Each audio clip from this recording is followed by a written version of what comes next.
Now, to complement that, we have new research that Dr. Emma Power will be sharing with us about women's experience, older women's experience in the private rental sector. So I'm going to hand over now to Dr. Emma Power from Western Sydney University. Thanks, Susie, and thanks for joining us today, everyone. While we were doing this research, I met Tracy, a single older woman who lived on the aged pension. She described to me the impact of a rent increase that left her with only $30 a week in pocket after she'd covered her other essential costs. She explained to me that her efforts to survive at this time were, quote, like my job. She described how she'd go to one local charity where they had a food cupboard and fresh produce, and another where she could get a monthly food voucher, because paying her rent meant she had no money for essentials like food. Another woman I met, Tony, had a low-paid contract during school terms, and she received JobSeeker, or what was then Newstart, over the break. She managed by buying vegetables that the local greengrocer bundled and discounted before he threw out. But during winter, when she had extra heating costs, and over summer, when her contract ended and she couldn't get work, she attended a local church that opened a weekly food pantry. This food, which was donated by local supermarkets and community members, was frequently past its best before date. As a low-paid community worker living in an area with a significant number of disadvantaged families, she told me how she would collect food alongside her clients. So these are just two of many similar stories that have been shared with us in the last few years by older women living in private rental housing in Greater Sydney.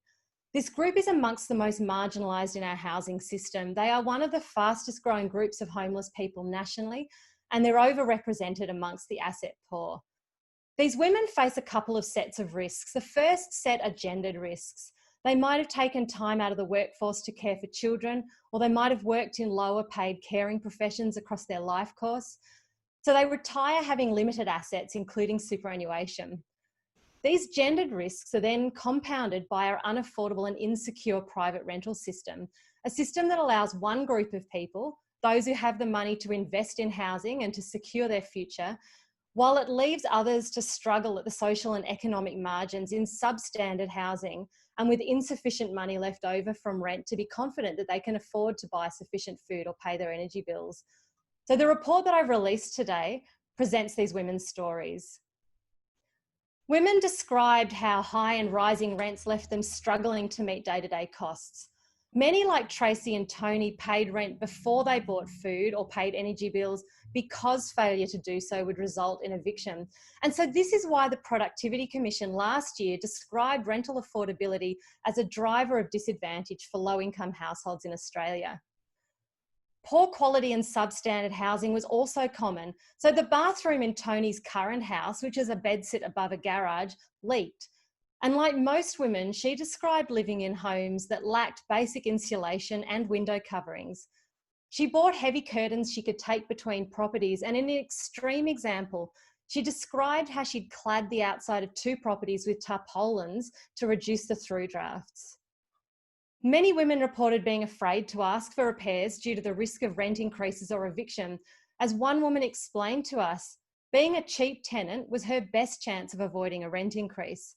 She explained how most of the taps in her bathroom couldn't turn off properly, and it wasn't just worn washers. At this point, it was the taps that were seizing up and needed replacing. But she said, "I won't ask my landlord to do it. You're too scared to ask your landlord to fix up your house because you're scared he's going to say, oh, well, if I do that, I'm going to have to put your rent up."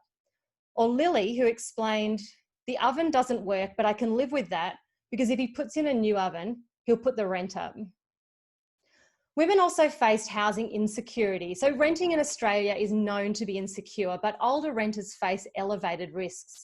And the Productivity Commission noted last year that older renters aged 65 and over face about double the risk of involuntary relocation, so when they get a notice to vacate from their landlord, than other renters. In my research, older women who'd been forced to move house due to a rent increase or notice to vacate described the physical and emotional costs. So moving house is expensive. Costs include bond, disconnection and reconnection of utilities, removalists or vehicle hire. Gwen explained to us that when it comes to moving, it's all a cost factor. And for women living on already stretched budgets, the risks are magnified. So many women borrowed money to cover the costs, which left them in debt. And as Gail explained, this could take them months to recover from. Most downsized their possessions to make moving house cheaper and more manageable. And Michelle drew parallels with the experiences of people whose house caught fire or who'd had a flood, with the only benefit being that she was able to make choices about what to keep and what to give away. The emotional toll that these women described was significant. So Jenny explained how she coped by simply emotionally detaching from her house. Alice explained that uprooting, no matter how small a plant you are, is a trauma. The number of older Australians who rent is projected to increase over the next decades as home ownership declines amongst younger people. So the stories of these older women in the rental sector must be a warning to us all. They are the canary in the coal mine for our housing system, and it's urgent that we hear them and address these inequities. They show, in brief, the need to address housing affordability across the system and for more targeted public investment in secure social housing. We need to permanently raise the job seeker rate so that these women, and these women could gain an immediate benefit from a rise in Commonwealth rent assistance. At a state level, there's a need to end no grounds eviction, and I note that we've done that in some states like Victoria, and we need quantified minimum housing standards. Our goal should be for all renters to have the opportunity for secure occupancy so they can stay in a property as long as they want while they continue to meet their rent responsibilities. If we lack the political will for this, we must consider financial assistance to support involuntary moves that result from notices to vacate or rent increases. These changes are only made more urgent in the context of COVID-19.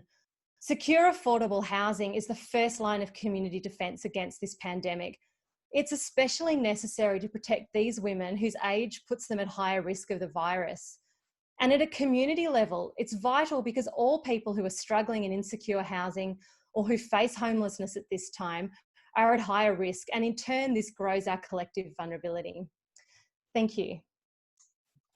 Emma, thank you very much for telling those heart-wrenching stories and bringing to life what this situation can be like.